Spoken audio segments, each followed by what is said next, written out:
Hello, everybody. I'm Richard Sher. It's time once again to square off. Here's your panel for this week's Square Off program. The amazing Jayne Miller, Saturdays on radio, WBAL, from 11 to 1. Financial whiz and author, business tycoon is Tyrone Keys. Business expert, talk show host, and super podcaster Dan Joseph. And Square Off original panelist for 40 years, the amazing attorney, Billy Murphy. All right, let's get started. Former President Donald Trump makes an appearance at the conference of the National Association of Black Journalists in Chicago. He raises the ire of the participants when he attempts to strip Kamala Harris of the birthright given to her by her Jamaican father and experience of life as a biracial woman in America. Trump's words, "I didn't know she was Black until a number of years ago when she happened to turn Black. And now she wants to be known as Black."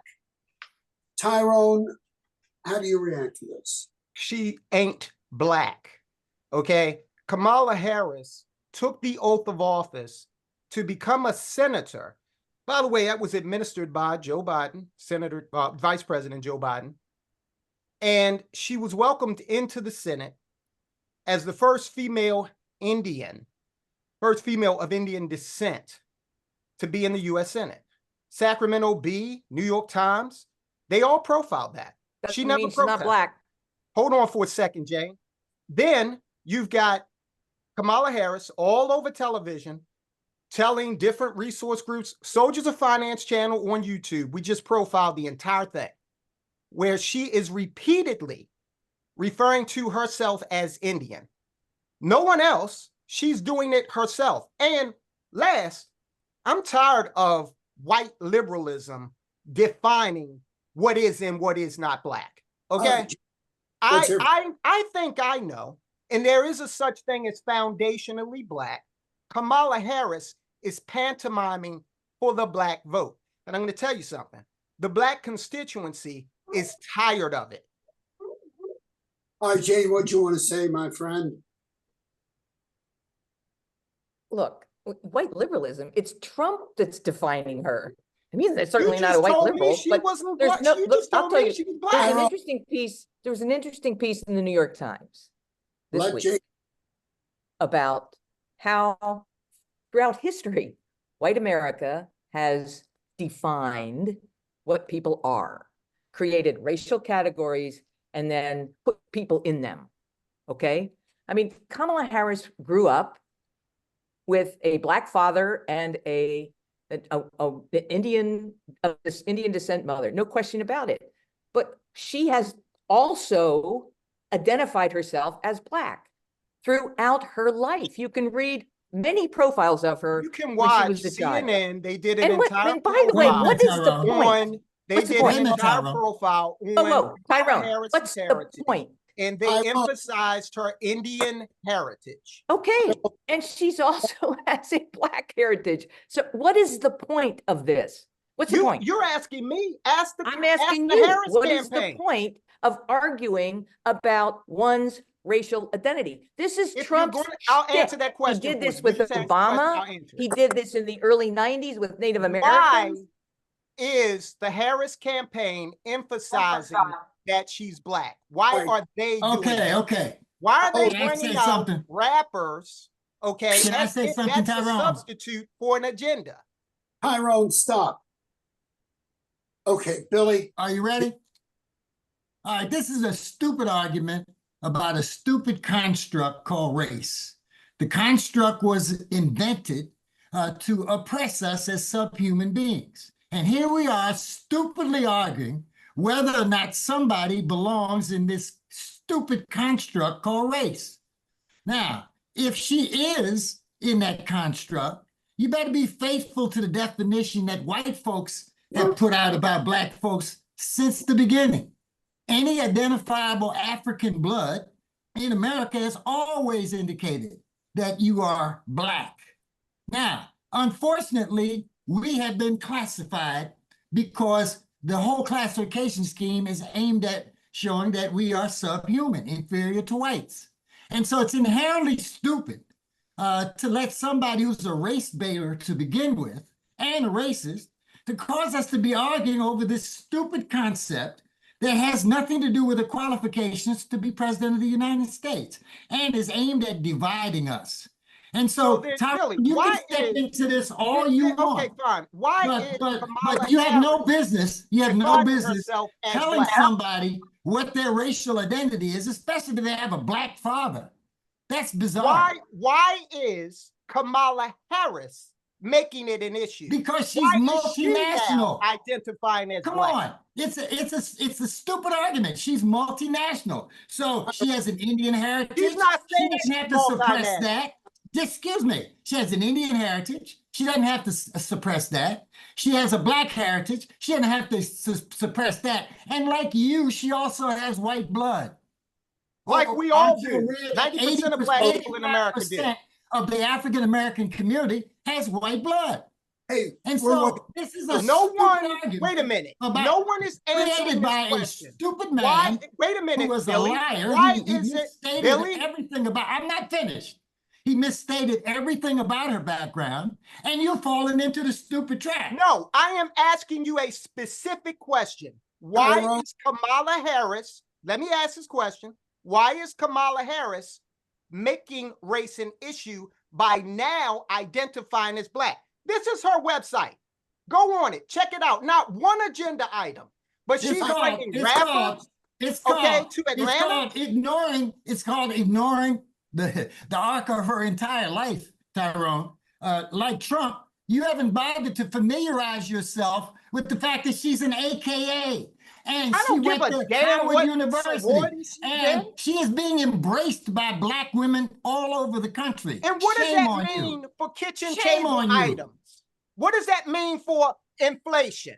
That she's a member of a specific sorority? That's ridiculous.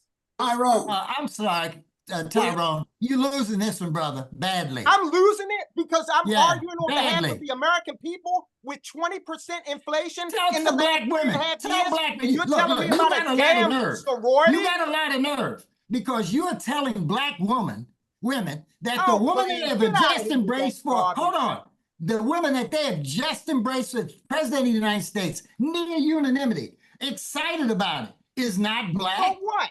I give you inflation, you give me a sorority? So what? Oh, Jesus, you give me a sorority when people are facing 20% inflation? Don't get stuck and on I'm stupid, losing the Tyrone. argument? You're getting stuck on stupid. Tyrone, okay, maybe I'm stuck on stupid because you're not exposed to the 20% inflation like most of America is, okay? Maybe you don't have a problem with $80 for 2 bags of groceries. That's why you're focused on a sorority. Where is this coming from? It's coming from what's on the street economically that the American people are currently dealing with. Come on, Tyrone. That you are obviously out of touch with. This is just a dumb argument. Inflation is a dumb argument. Okay, and you have been successfully provoked to once again utter the Donald Trump haven't line. given me one substantive argument. Not one. You told me she's in a sorority. All right. Whatever you say. Stop it. You guys, Tyrone, this is not your show. Get off of this one thing, please. I mean, we have a lot to talk about. God darn it. Anyway, Jayne, had you finished? Because we haven't heard from Dan yet. Dan, Tyrone, stay out of it. All right, well, let's talk about the politics of all this for a second. Let's get off the race issue here. Donald Trump was having a pretty good week prior to Joe Biden dropping out of the race. And then when Joe Biden dropped out of the race and the Democratic Party completely came around Kamala Harris, things started going bad. Now, if I had been Donald Trump's people, there is no way I'm letting him go on stage and talk to the National Association of Black Broadcasters or Black Journalists, because he knows it's going to be a very hostile crowd. He knows it's not a crowd that's going to like him very much. And you know that Donald Trump cannot control himself. Donald Trump goes up there, he proceeds to say something incredibly stupid And now he's going to be on the defensive for this for a number of weeks because it was such a dumb thing he said. If I were Kamala Harris right now, I could not ask for a better cycle, a better news cycle than I'm currently getting. Now, will this last? I don't know. Will all of this talk, continue on through October and through November? Probably not. But at the moment, Kamala Harris is really having a good week. She's really having a good couple weeks, and Donald Trump is doing everything he can to damage himself. Jayne, do you want to comment on that? I know that you got shut out a little while ago. No, I don't. Look, I made my point. I mean, this is Trump's shtick. This is what he does. He does this with everybody he doesn't like. So that's fine. I did read a quote to Dan's point. I did read a quote from a Republican strategist who said that he needs to cut out this, what he called crap, quote, she's black, and move on. But I made my point. I mean, this is what he does. This is exactly what he does. And, and he went to the NEBG conference, and this was, I'm sure was absolutely intended to do exactly this. And look at it. We've just spent 10 minutes talking about it. My question is why, what does it benefit him to say something like that? I mean, that's my point. What's the point? Yeah, I don't understand what his political strategy was in either going to that or saying what he said. All right, we're going to cool things down. We're going to take a break. Hear from Howard, the voice of Square Off. And would you guys get off this screaming and yelling and trying to make a point 10 times over? Good Lord. Go ahead, Howard. Hey, Richard. Why you keep inviting us back? Because you hate it when we do this. No, the way some people exactly. drive. Hey, wait a minute. It's my time, guys. It's my time, guys. People have to pay the bills. The way some people drive these days, auto accidents are on the rise. If your car's been in an accident, the insurance companies cannot tell you where to take your car. That's why more and more people are trusting their auto repairs and auto maintenance to leading edge auto body and mechanical repair. They work on all makes and models, and they pick up and deliver anywhere in the Baltimore area. Give them a call at 410-433-6433 or visit them at 5807 Falls Road in the heart of Mount Washington. They make your car look and run like new again. And Baltimore is one of the best diner towns in the country. And one of the most popular of them all are the Double T diners. By the way, we're just voted the #1 diner chain in the Baltimore area by Sun Paper readers, which is pretty good. TT means totally terrific. For breakfast, lunch, or dinner, the Double T menu offers you so many choices, you're going to want to order everything. So with locations on Route 40 West, Perry Hall, White Marsh, Annapolis, Pasadena, and the EC Diner in Ellicott City, plus Monday nights are lobster night at By the Docks in Middle River, they're all part of the Double T family. Now back to you, Richard. All right. Jayne, hurry back. The fatal shooting of 36-year-old Sonia Massey, who was a black woman, by a white deputy sheriff in her home in Springfield, Illinois, results in first-degree murder charges against Deputy Sean Grayson, who has, by the way, worked for 6 law enforcement agencies in the past 4 years. Miss Massey had called 911 to report a possible prowler. Her mother had also called 911, asking police, please don't hurt my daughter. She's having emotional issues. Now, it's all on body camera footage showing 2 deputies talking with Massey in her kitchen. She removes a pot of boiling water from her stove. Both deputies order Massey, drop the effing pot. Grayson yells, or I swear to God, I'll effing shoot you in the face. He pulls out his gun. Massey crouches down with the pot of water. She comes up with the pot, and the deputy fires 3 shots. One that hit Massey in the head, killed her.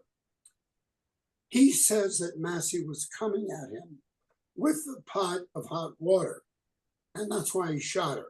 The video tells a different story.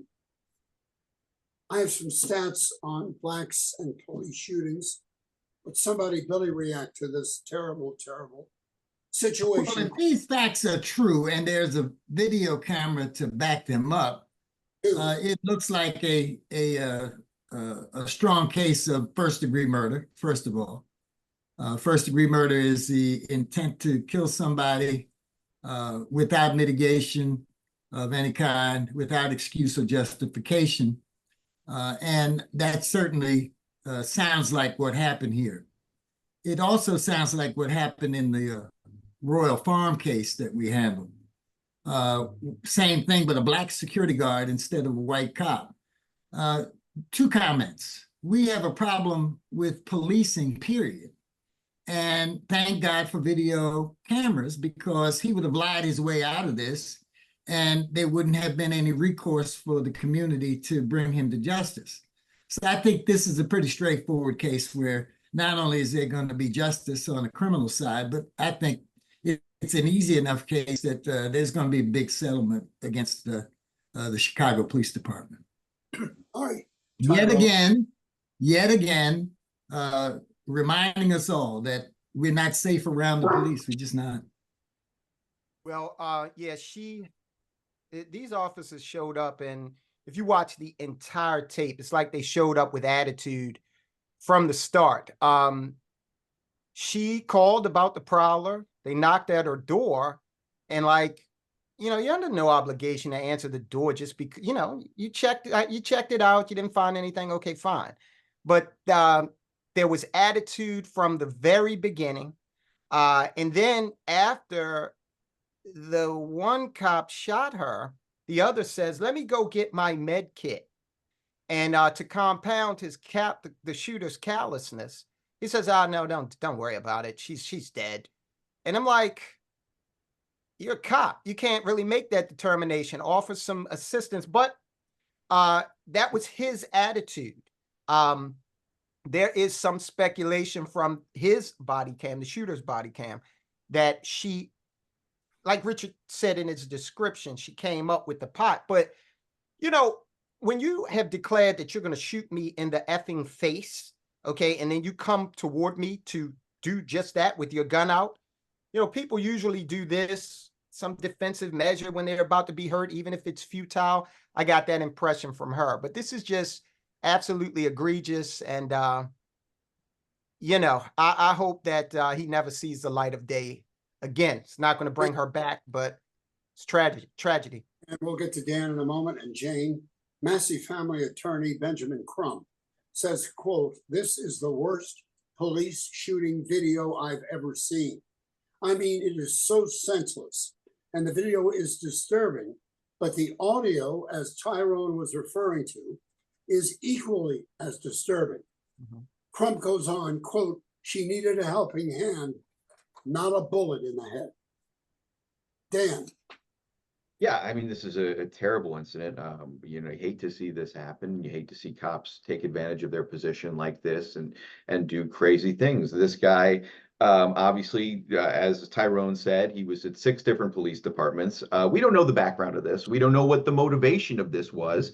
But at the same time, yeah, I mean, bad things like this kind of thing, like this kind of shooting, particularly when it occurs in the Black community, is going to raise a lot of alarms. And I think it's healthy in a lot of ways that we do put the police under a microscope every once in a while, just to make sure we have a good sense of what's going on. And but again, nobody should be looking at this video and saying that this is anything other than a horrible, horrible tragedy. I hope we don't politicize it, but it is a horrible, horrible tragedy.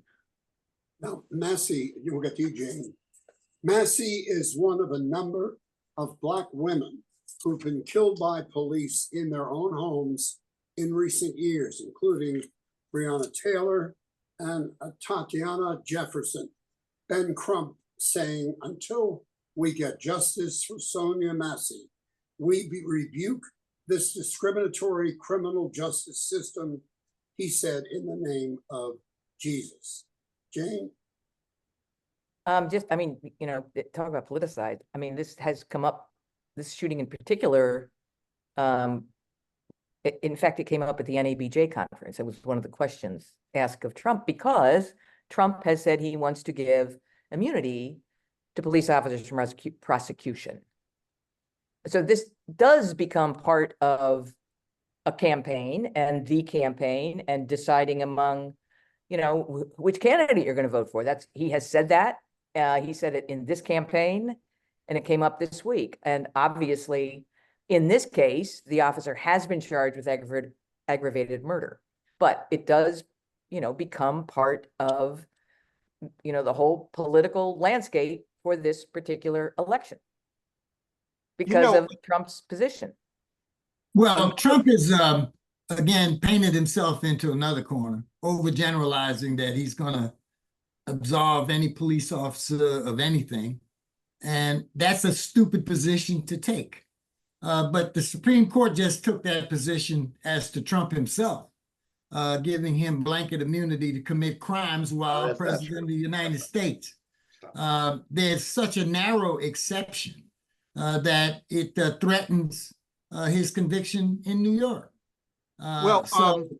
There's no. Hold on, Tom. The Supreme Court's going down the wrong road in giving the public any assistance to bring these kinds of police officers to justice.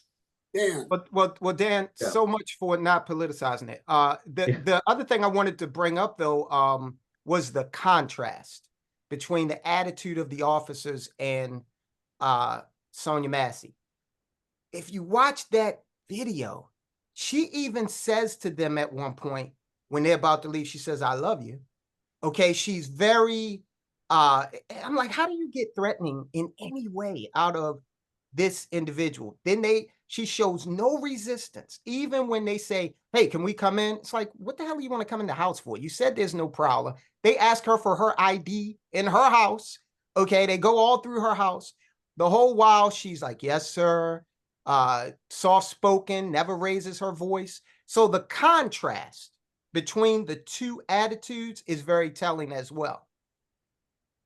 Well, let me just But say I don't understand you, Tyrone. How are you breaking with your boy Trump on this issue and not see it as let me answer that. Let me answer that for you. Let me finish my question. And not see it as an integral part of the campaign, because Trump put it out there that he will absolve police officers in this kind of situation. It's not part of the campaign because Trump is making it part of the campaign. It's part of the campaign because the Democrats make it part of the campaign every time this happens. For example, the George Floyd situation, right? There is still no evidence to this day that George Floyd's death was due to racial animosity on the part of those police. And there's no evidence that Sonia Massey's death was based on that either. But the Democrats and many in the community will absolutely make it that way in order to make a political point out of this.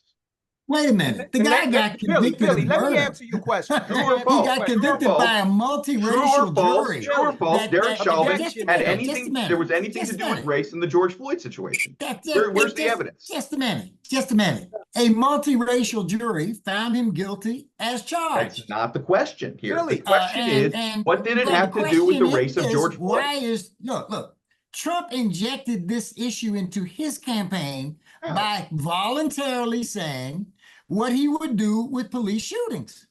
Okay, Billy, you asked the question. Hold on, Billy. Just because it isn't out there recently doesn't mean it is not out there as part of his platform. Billy, I'm going to answer in the campaign. And it's fair game for us to talk about it. Billy, stop the filibuster. Let me answer your question. You asked me why didn't I agree with my boy? Well, he is your boy. Let me answer your question. He leads you around by your nose. Let me answer your question. I'm not a liberal. I can think critically and categorically. So I don't have to say, like, I'll agree with everything that the drone-like NPC liberals, you guys are a cult, okay? And so I know why you think I should adopt. I know why you think I should adopt. I'm a member of a cult. Jayne is a member of a cult. I don't care. I know why you think that I should adopt every single position that the conservatives have, because that's what you guys do.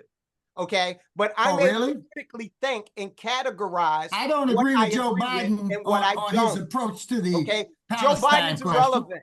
Does he even exist anymore? Joe Biden's irrelevant. Moving to the future. What they could actually, and they could nominate Genghis Khan at the convention, and you would get on Square Off the next week, and you would probably have a Go Genghis Khan 2024 sticker on your forehead. Oh, come not like that, on. I okay? mean, come You on, just sound Tyrone. crazy about What a is that? minute, man. Tyrone, cut it out. God, He asked a question. I felt compelled to Genghis Khan. answer it. Come on. you're Come screwing on, what, Jayne? What? What's the substantive I disagreement mean, with what I you're said? making outlandish claims here, okay? It's If called you're gonna have a hyperbole for reasonable effect, conversation about something, What are you talking about? You disagree with Tyrone, me and you categorize it as unreasonable? That's We're what I'm gonna talking about, Billy. You see, she just gave the perfect example. Tyrone, I'm sorry, Jayne. I thought you were an independent thinker until today. Tyrone has won me over. Good. I do This not. is ridiculous, Tyrone. This was I'm sure you think so. Absolutely. good Lord. I am sick about this show. This We can see it argument. all over your face, Richard. Right, right. We're going to take a break. Here's Howard. Oh, Wait a minute, let me catch my breath. Richard and I are proud to represent the law firm of Barry Glazer. And by the way, there's a wonderful article about Barry Glazer in the current issue of Baltimore Magazine. It's a great article. It really digs into Barry and how he built his firm and so forth. It's an excellent article because Barry always goes the extra mile for his clients, whether it's been a personal injury, medical malpractice, or nursing home neglect.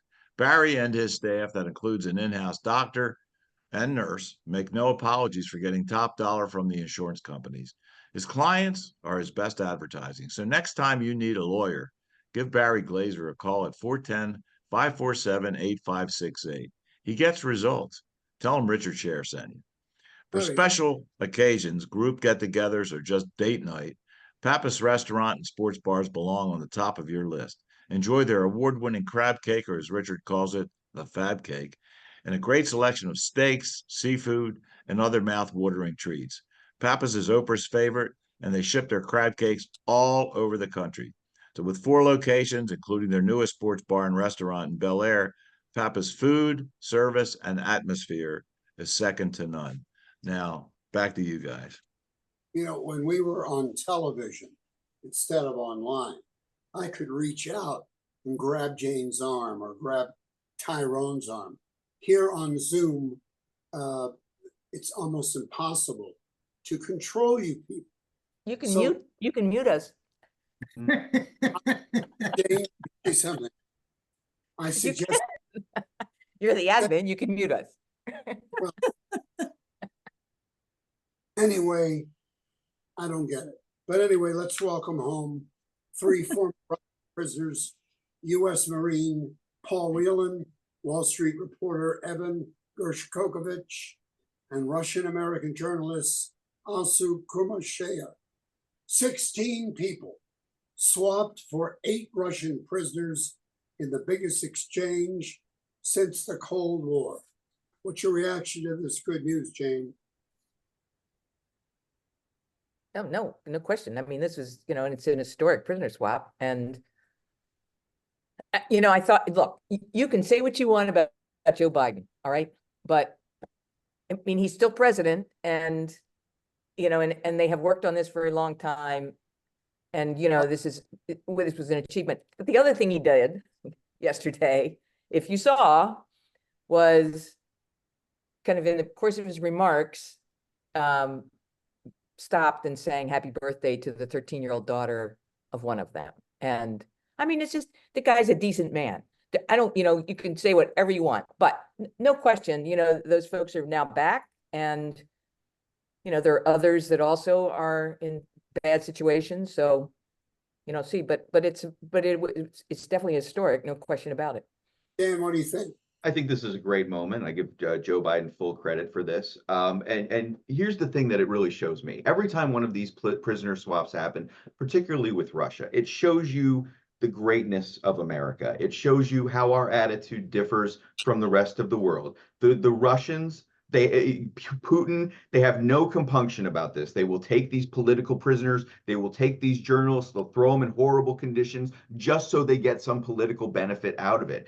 The United States does not do that, and the United States makes sure.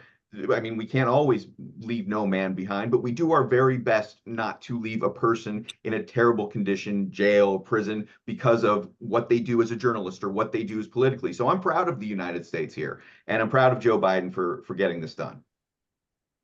Billy.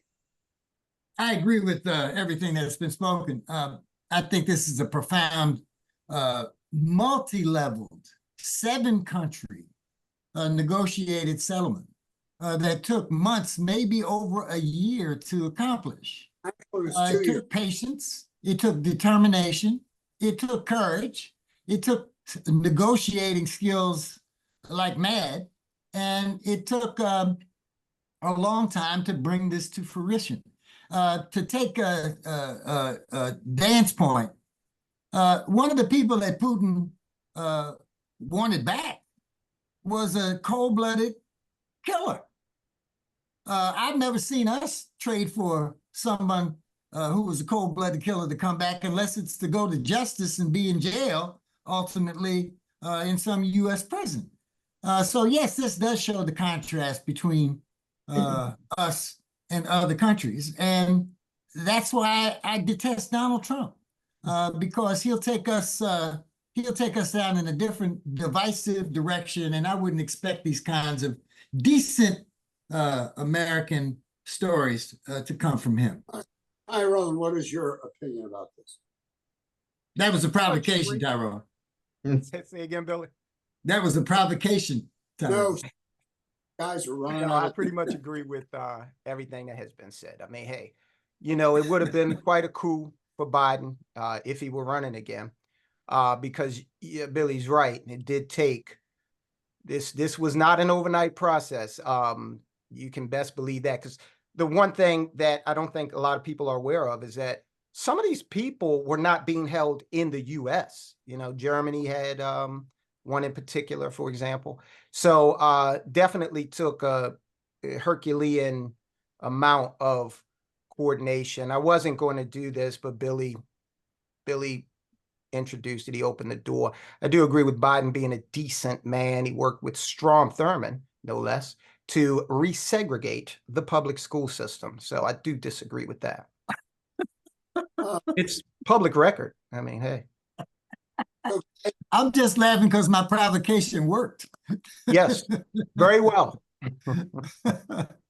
These personal attacks, really, I mean, these aren't personal. I will say, let me say this though. Let me say this about Donald Trump's You're criticizing each other's ideas. Can I talk for a second? You all like what I have to say for here. 1 second. Okay. Well, wait, hold on. You've talked a lot. Let me say this. Let me just say this. Billy, wait. I want the audience to know that I love Tyrone Keys. Same here. Absolutely. I think Tyrone Keys is a decent human being. I think he's an excellent businessman. I just think his politics is whacked. Let me say this about Donald Trump's reaction, though. I was very disappointed in what Donald Trump's reaction was. He came out and he made it all about himself. He said, "I released more prisoners than Joe Biden has," which is not true, by the way. Joe Biden has gotten more prisoners released than Donald Trump has. But Donald Trump couldn't even take a moment to say, "I'm so happy. I'm so happy that these guys came back." And that's the difference between Donald Trump and Joe Biden. You're right. Joe Biden is a good human being. I don't agree with a lot of what he's done, but he's a good human being. And Donald Trump simply is not, which is why I don't think it's a good idea to let him back in the White House. Amen. Jayne, great to see you again, Jayne. We'll listen to you Saturday from 11 to 1 on WBAL. Billy, thank you very much. Tyrone, I'm angry at you because you wouldn't say anything today. You wouldn't speak up. You Listen, if I ever get in a scintilla of trouble, I am calling Billy Murphy. I love Billy Murphy, and I'm serious about that. Well, you'll love everything but the bill. And Yeah, right. Dan, great to see you. Thank you all very much. This is something I'm going to take 63 Tylenols. We'll see you next time. Thanks, everybody. Thank you. Bye, Ty, and goodbye. All right, guys.